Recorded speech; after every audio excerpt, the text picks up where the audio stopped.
I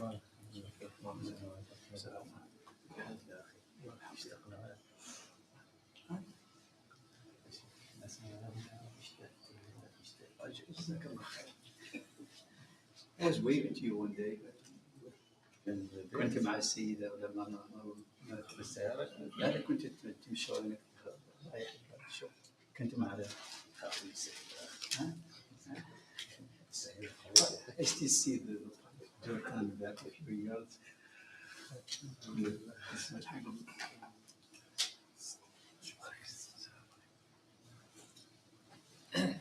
السلام ورحمة الله وبركاته. الله أكبر الله أكبر الله أكبر الله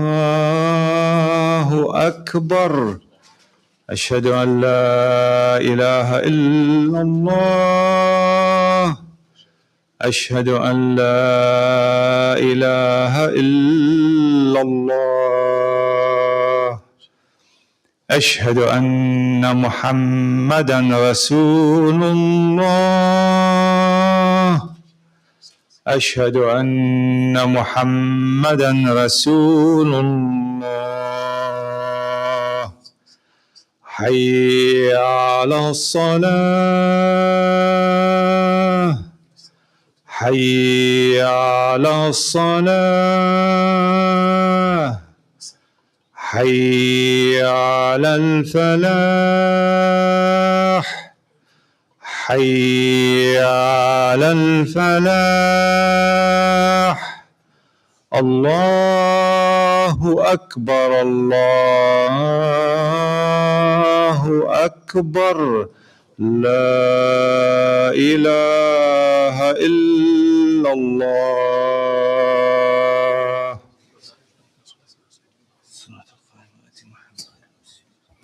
لا شريك له.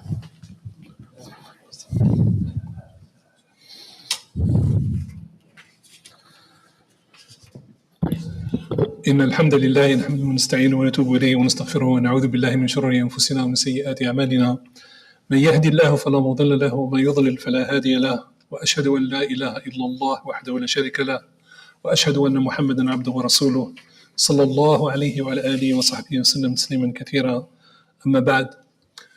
Respected elders, dear sisters and dear brothers, inshallah ta'ala, as I think I might have said before, which is what I reserve to the summer months, are topics that are very highly tuned to the younger demographic in the congregants, because it's a captive audience that we have only when school is out, and as such I have a tendency to find themes that obviously have a broader application and can be of benefit to everybody, but they do have a primary focus on my younger brothers and sisters, and obviously the particular love that I have for the younger community and the ones coming, inshallah, to whom this religion will be entrusted.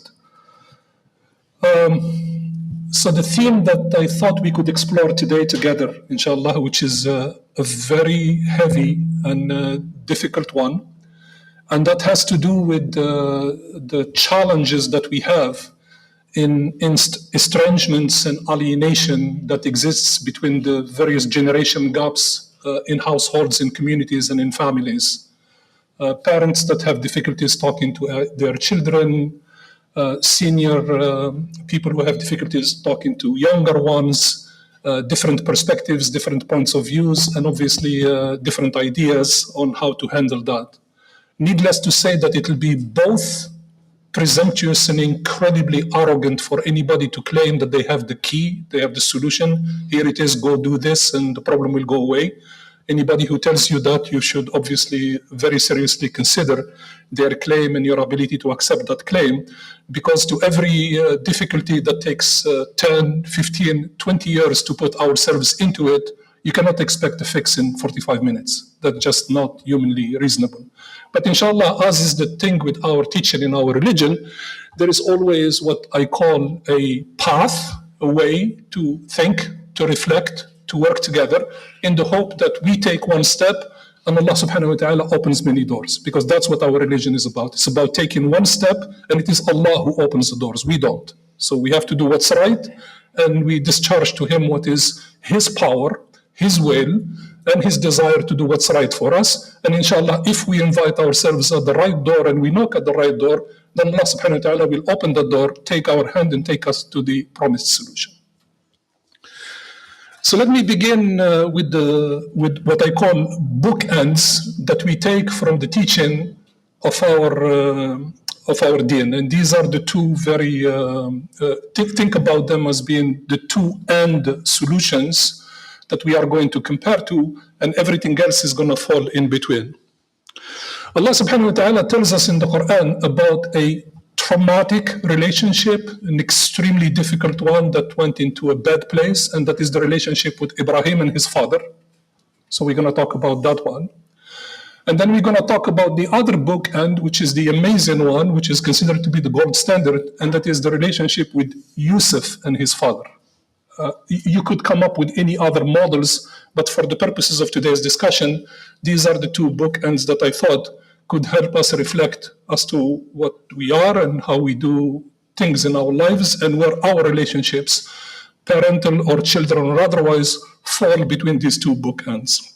So Allah subhanahu wa ta'ala in Surah Maryam, A'udhu billahi minash shaitanir rajim, relates to us this dialogue, this exchange between Ibrahim and his father.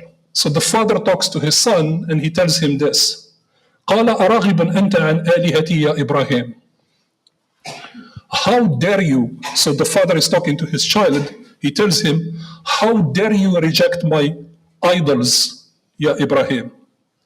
لَإِن لَمْ تَنْتَهِ. If you do not stop doing this, لَأَرْجُمَنَّكَ وَهْجُرْنِي مَلِيًّا. So if you are not going to abstain from your behavior and deviating from what I have chosen for you as your father, I will not only stone you to death if I have a chance, and if I don't, then I want you to go away from me. In other words, you sever the relationship with the child and you go your way.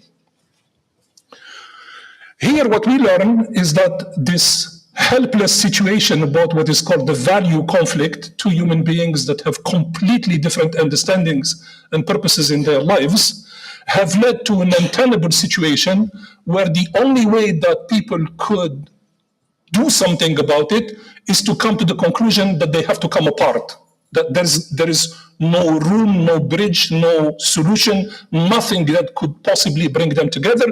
And in this case, it's the father who initiates the hardship by saying to the child, either you do this or you are no longer part of me.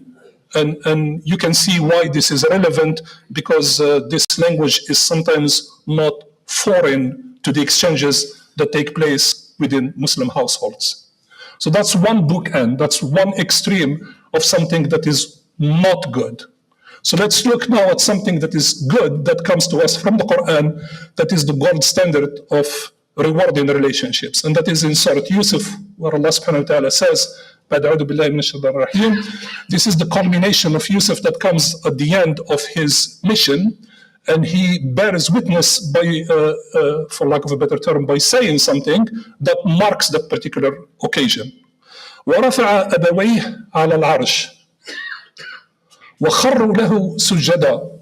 And he raises his parents on the throne, and they throw themselves in prostration to Allah subhanahu wa ta'ala to thank him for having elevated the status of their son and their family to that level. Then Yusuf speaks to his father. So now it's the opposite of what we discussed before. It's not Azara, the father of Ibrahim, talking to his son to disavow him. It's the other way around. It's Yusuf who's talking to his father with the language of reverence, kindness, and utter respect. وَقَالْ يَا أَبَتِي هَذَا تَأْوِيلُ رُؤْيَايَ مِنْ قَبْلِ. Oh father, this is the coming of the truth of this vision that I have had from before. قَدْ جَعَلَهَا رَبِّي حَقًّا. Verily, Allah subhanahu wa ta'ala has made it come into reality. It was a dream, it was a vision that I had, but Allah has just made it into a reality. So what is it that is going to be the benefit of that vision being put in front of Yusuf so he can savor that particular moment? And at the time of that success, who did he bring close to him to share that success and benefit with? None other than his two parents and his own brothers. وَقَدْ أَحْسَنَ بِي إِذْ أَخْرَجَنِي مِنَ السِّجْنِ. And I am grateful to Allah subhanahu wa ta'ala who has restored my freedom since He has given me freedom from prison. وَجَاءَ بِكُم مِّنَ الْبَدُوِ مِن بَعْدِ أَن نَزَغَ الشَّيْطَانُ بَيْنِي وَبَيْنَ إِخْوَتِي. And He has brought you from the rural areas, or brought you from outside the city, those who are not dwellers into the privileges of the metropolis, after the shaitan, after this power of evil has caused the rift between my brothers and myself. And then he says, Inna Rabbi latifun lima yasha. Verily Allah subhanahu wa ta'ala is good for that He wants. Innahu huwa al-alim al-hakim. He is the all-knowing and the all-wise. So you can see now the bookmark of the contrast about why I chose these two. And I typically speak about our relationships with our children and our families are literally the relationships where it's a dial that we dial towards one end or the other. There are the moments where the rift becomes so polarized and so difficult and so impossible to talk about that everybody is threatening everybody and everybody is disavowing everybody and everybody is walking away out on anybody. And so it becomes one of those. And now we are on that bookend. And there are these moments of bliss where we are on the other end, and all that we want to do is to share and bring everybody into the fold and come back together in a conversation of reconciliation, of healing, of building, and rebuilding. And subhanAllah, it's the sunnah of Allah subhanahu wa ta'ala in His khalq that this sort of dialing happens all the time, that we go back and forth. The fundamental question of our religion is, where do you want to permanently store the dial? That's a decision that you have to make. So if you're going to be into a position where constantly every interaction that doesn't go your way becomes an interaction of hardship, conflict, severing, and just something where you cannot reconcile, that is a life that sets itself for rather a miserable experience. Or if you want to be into the experience of the other side, where you have hardships, there's no question about the fact that the shaitan caused an incredible rift between Yusuf and his brothers, but they found a way. They found a way to build the bridge, and they found a way to come together, and they found a way to work through their hardships. And it wasn't easy. It's not like it was one of these cheap shots, or he said something that offended me, or he did something that I don't feel is aligned with my values. We're talking about a conspiracy to commit murder. We're talking about a premeditated crime that was going to lead to something that is pretty horrible. And both of these parties that were conflicting on that particular system found a way through hate, found a way through hardship, found a way through the breakdown of communication, found a way through their emotions to say, there is a better place for all of us to go. And they went there, and they worked their way through there. And I think that that's the primary theme that I want to talk about now. And inshallah ta'ala, take it from what might sound a little bit like theory and put it in practice to invite, inshallah, myself and all of us to consider these I'm just your brother, and for those of you who might be young, I'm like your father, and all I do here is just provide advice, first for myself and for the rest of us, to your discretion. If you wish to take it and if you wish to consider it, it'll be an honor and a privilege. If you can find better, please do seek the wisdom where it is much better dispensed than at my hands. So I recommend these steps. I'll try to do my best to cover as many of them as I possibly can. And if we cannot, inshallah, we will cover them into other services. I feel that the first path that we have to be all on, because I think that that position is not negotiable, we cannot build our community and we cannot build our ummah on unhealthy families. I don't think that that position is negotiable. Because this whole idea of thinking that we have these lofty goals and this very big I don't know what, and people are talking about reforming the world, and people are talking about bringing about whatever they want.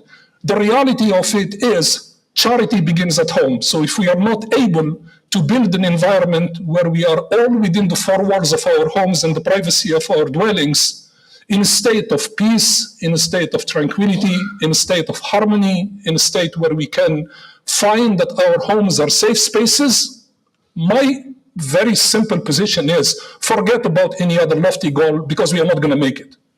So that's why it's sort of critically important to be brave, to put this out there, and to talk about it with a certain level of respect and candor at the same time, so we all have our eyes on the ball and we are focused on the right objective.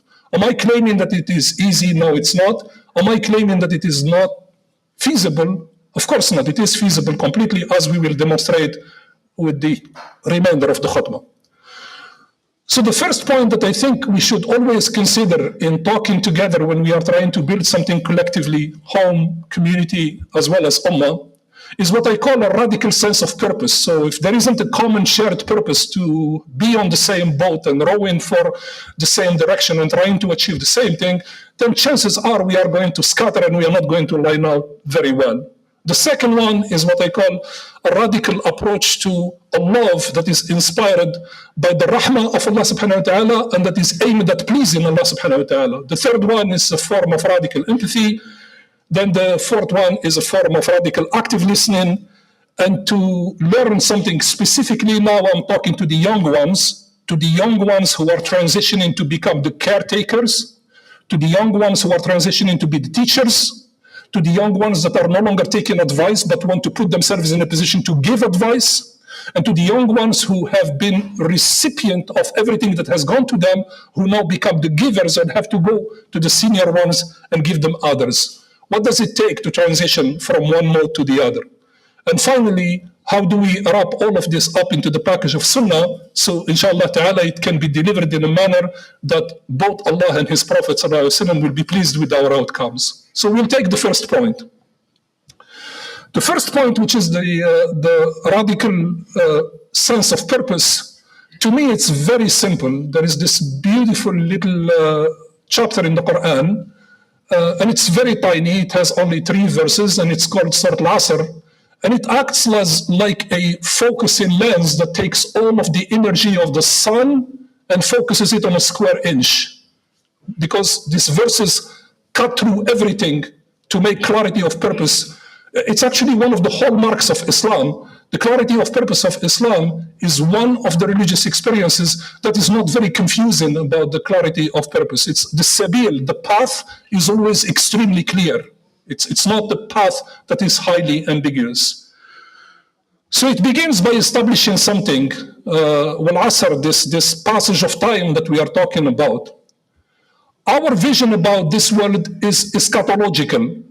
The likelihood of where we are going, things are likely to get a little bit worse before they get better. This is not a statement of being hopeless. This is a statement of not being foolish. In other words, you cannot constantly think about 2 birds in the bush are better than the one in hand. So there is always a reality about the fact that as we step away from the light of prophethood and as things get complicated and as life becomes extremely complex, things are likely to become challenging, and we see it every day. The mores of people are going the wrong way, the morality of people is going the wrong way, the priorities of people the wrong way. All of the incredible social evils that we see in our lives are getting incredibly spread and varied into what's there. So things are likely to not go in a way that is immediately boding well with all of us. And Allah subhanahu wa ta'ala represents that in the Quran in something that is very eloquently put, إِنَّ الْإِنسَانَ لَفِي خَسْرٍ. Verily, if you don't know what you're doing, then humanity will be in grave loss, because you'll be constantly lost trying to grab on at anything that moves in the hope to save. But there is an exception. That's the clarity of purpose. The idea is like the travel of Nuh when things were not going well in his time. You could make a choice. You could stay on firm land, or you could get on the ark with him, and the ark will save you and save all of the ones that Allah subhanahu wa ta'ala has destined to be saved. So what is the ark in Surah Al-Asr is the following combination, which are the attributes that the true believers must have. إِلَّا الَّذِينَ آمَنُوا وَعَمِلُوا الصَّالِحَاتِ وَتَوَاصَوْا بِالْحَقِّ وَتَوَاصَوْا بِالصَّبْرِ. So you want to strive for the membership that will save you so you can stand the test of time and come on the other side of it successful, here is the prescription of the membership card you have to carry. Carry the card for those who have faith, do good, urge each other to the truth, and urge each other and one another for perseverance of what's right. So if you have a membership card to belong to that particular community, then you are in the right boat. You're gonna arrive at shore the way you want. So that's the radicality of the purpose that is necessary in every conversation. At the community level, at the family level, at the ummah level, it's very important for us to share this. The second one is from the various qualities that we have to invest in a relationship building. I have always believed that Allah's rahmah, modeling Allah's mercy, is the cornerstone of everything that will allow for relationships to be very fulfilling. And it's amazing that when this gets taken out from the equation on how things can go sideways very quickly.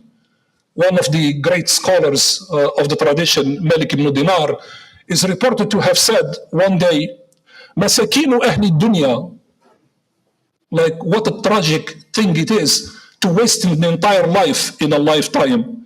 خرجوا منها وما ذاقوا أطيب ما فيها. They have left their life and they exited from this life and they have never tasted the most rewarding fruit in it. Those who were around him into his study circle asked the question, قيل له وما أطيب ما فيها. So what is this fruit in this dunya that is worth so much that one must taste from it before leaving this life? قال معرفة الله عز وجل. It's to know who's your creator and who's your maker. If you do not know that, then you basically wasted everything. I remember once in my youth, there was this joke that I read once about this man extremely learned who wanted to cross a river, and then he couldn't find a way to get to the other side, and he found this little human being with a dinky little boat that was sitting there, and he says, could you help me cross? And he told him where. And all along the crossing from one point to the other, so this erudite man is arrogantly talking down to the person who owns the boat and who's trying to get him to the other side. Did you ever hear about this extraordinary composer called Beethoven? And the guy said, no, I did not. Did you ever read the book of so-and-so who has really illuminated the world because he's very enlightened? And the boat owner said, no, I did not. Did you see such and such sight from your tourism going to places here and there? And he said, I'm sorry, that's all I do. Very, very simple man. And then the river gets very, very choppy and the boat was all over the place. So the guy owning the boat turns to the learned guy and says, do you know how to swim? And he says, no, I don't. Then I said, you lost all your life. You're done. I think that's the point. That's the point about what this particular say is all about. If you don't have Allah subhanahu wa ta'ala and you don't get it, then you lost everything. In my own words, I usually love to say the following thing. I say that know that the worst alienation and the worst estrangement you can experience is when you become godless. And know that the worst prison you can live into if you experience freedom without Allah. That's the worst freedom you can have, is to experience freedom without Allah. The next one is what I call to really have this form of radical empathy. And for those of you who are really young in the audience today, this is very, very heavily directed towards you. I'm a very, very firm believer that empathy and compassion are the hallmarks of Islam. Subhanallah al-Azim, in an unbelievably beautiful hadith, عن جرير بن عبد الله رضي الله تعالى عنه أنه قال رسول الله صلى الله عليه وسلم من يحرم الرفق يحرم الخير. Roughly translated in English, the Prophet ﷺ is reported to have said, whoever is denied compassion is denied good. Whoever is denied compassion is denied good. So think about that for a moment. If you are young, if you are upcoming, and it's your time now to start take care of others. The next piece of advice I'd like to share is something that, to be very candid, again, to be very honest as Muslims, we do extremely poorly. So that's a department in which all of us, without exception, we can improve. It's a little bit more challenging in the younger generation, but all of us are guilty of this particular shortcoming. I call that cultivating the skill of active listening. SubhanAllah, it's very strange to me that there is one scripture from all of the experiences of scriptures that have been revealed to human beings in which active listening is a command in the Quran. It's not a quality. It's not a nice to have. It's not a sophisticated threat. It's a requirement. It's a command in the Quran that you engage in active listening. In Surah Al-A'raf, Allah subhanahu wa ta'ala says, وَإِذَا قُرِئَ الْقُرْآنُ فَاسْتَمِعُوا لَهُ وَأَنصِتُوا لَعَلَّكُمْ تُرْحَمُونَ. The linguist scholars have spent books on why the choice of the two active verbs that translate like this. When the Quran is recited, actively listen and be silent so you may be shown mercy. Actively listen and be silent so you may be shown mercy. SubhanAllah, the Quran makes the requirement of active listening not the purview of human beings. He makes it the purview of non-human beings. To say that all creation is subject to this requirement of cultivating the skill of active listening. In Surah Al-Ahqaf, Allah subhanahu wa ta'ala says, وَإِذْ صَرَفْنَا إِلَيْكَ نَفَرًا مِنَ الْجِنِّ. And we have sent you to sit at your study circle, a group of these creatures that are called jinn. يَسْتَمِعُونَ الْقُرْآنِ, so they can listen actively to this Quran. فَلَمَّا حَضَرُوهُ, when they came and they experienced it, قَالُوا أَنصِتُوا. Wait a second. They said to each other, you are in the presence of revelation, you are not going to hear it. What we expect from you is to actively listen to it. It's not sufficient to hear it. You have to engage with it actively. فَلَمَّا قُضِيَ وَلُّوا إِلَىٰ قَوْمِهِمْ مُنذِرِينَ. So they were able to go back to their nation and come back to them so they can be warners and share what they have heard. And I'll tell you, I'm guilty as charged on this one. I'm work in progress. I spent my entire life trying to learn this active listening skill, and I would say that from a scale of 1 to 10, I'm maybe at a 3. So that tells you that it's not trivial. It's not a gift. So now it's your turn, the young ones who are in the audience. I tell you a little personal story about me that I realized when my hair started to turn gray. Extremely privileged in my life that I met and married my wife at a very, very young age. Literally college sweethearts from year one, and then we have shared a life together since then. One of the things I have learned about this relationship that we have is I have meaning when she listens to me. My whole life, I have meaning when she listens to me. So when she's literally engaged in active listening is when my life has meaning. And I wish you so much that you learn and share in that experience. But you have a chance. So if you're young, your time will come to be a witness in your parents' life, and to be a witness in your spouse's life, and to be a witness in your children's life. When you've been given that chance, ask yourself the following question. When they were talking to me, did I make them feel that they were the most valuable thing in the world for me? Did I make them feel that they are the most valuable thing in the world for me? And I see it all the time. You see people engaged in conversation with their children or with their spouses or in our families, and you feel from the distance that energy that radiates is burning your skin. That's what you feel from a distance. And we have a responsibility to turn that and make sure, inshallah ta'ala, that it doesn't happen that way. So I'm going to bring this to closure and close with the last piece of advice, which is on how we bring this back to our sunnah, inshallah, and let the voice of our beloved Prophet ﷺ bring this home.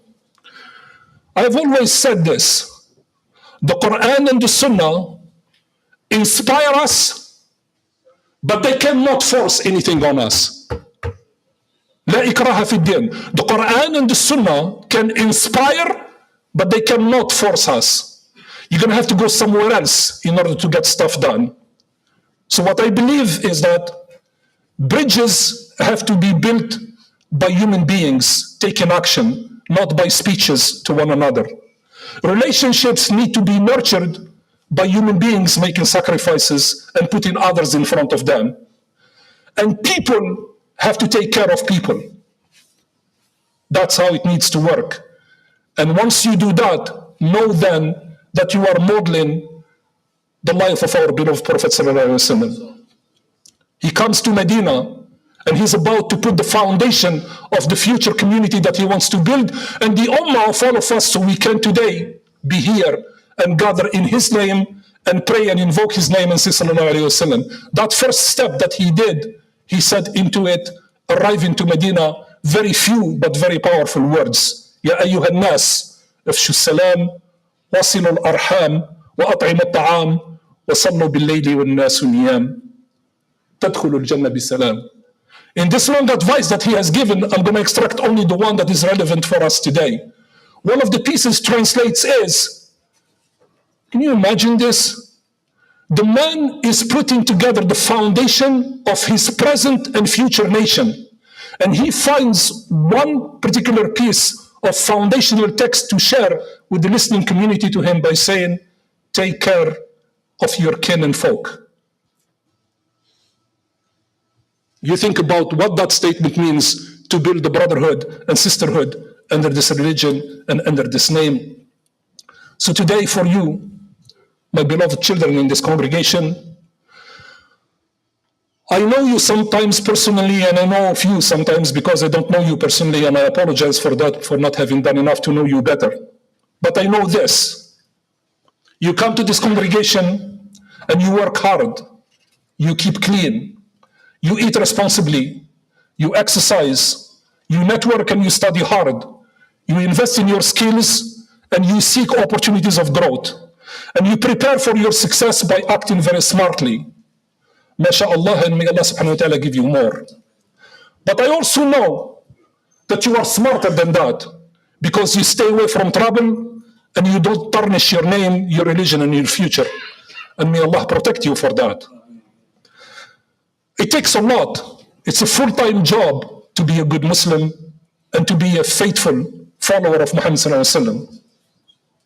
How about if I share a secret with you today, if you are young in the audience, to take it with you, that for little you can do even more, where you can achieve success, where you can achieve long life, you can achieve good health, and you can achieve a life of tranquility. I give to you, in conclusion of this khutbah, one of the most beloved hadiths that I have always learned from a young age from our beloved Prophet ﷺ, in which he says, and Imam al-Bukhari reports this in Kitab al-Adab, and it comes on Anas ibn Malik. He reported that Prophet ﷺ says, من أحب أن يبسط له في رزقه وينسأ له في أثره فليصل رحمه. Translated in English, the Prophet ﷺ has said, whoever loves that he or she be granted more wealth and that his or her life be prolonged, then he or she should keep good relationships with their parents and their family. I hope I'm coming out loud and clear. Just loud, loud, loud and clear. I hope I'm communicating this in no term and what it is. I'm talking here about not a tip. I'm not talking about a piece of advice. I'm not talking about a hack. I'm talking about an eternal key for success. Subhanallah, elongating life is a 7,000-year-old project for seeking immortality. And people still don't know how to do it. The Prophet ﷺ comes along and says, I can help you get there. Be good to your family relationships. That's all it takes. So it is my very, very, very humble hope that inshallah ta'ala, today has been an experience in that spirit. And in that spirit, inshallah, before I sit down and come back for the dua for the first khutbah, one of our young brothers who I wished so much that he would be here to us today is undergoing surgery and has been going through many more surgeries. Brother Farqan, the son of Imran Sayyid, and Sister Farah. So inshallah ta'ala, on behalf of the congregation, inshallah, is to say them that we are with them in spirit, inshallah. He is in our prayers, and we ask Allah subhanahu wa ta'ala to give him healing, and we ask Allah subhanahu wa ta'ala to grant him, inshallah, al-faraj, and we ask Allah subhanahu wa ta'ala to make it easy for him, inshallah, until he can rejoin us again and continue to be one of the people that we would love to see again here amongst us, inshallah, healthy, and inshallah, in a good place. أقول قولي هذا واستغفر الله لي ولكم استغفروه.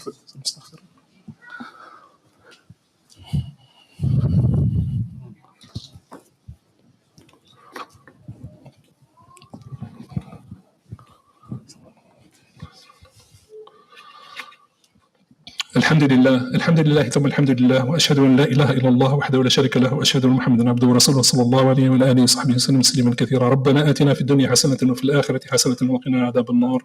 اللهم لا تدع لناذنبا الا غفرته ولا هما الا فرجته ولا دينا الا قضيته ولا مريضا الا شفيته ولا مبتلا الا عافيته ولا ضالا الا هديته ولا غائبا الا رددته ولا مظلوما الا نصرته ولا اسيرا الا فككته ولا ميتا إلا رحمته.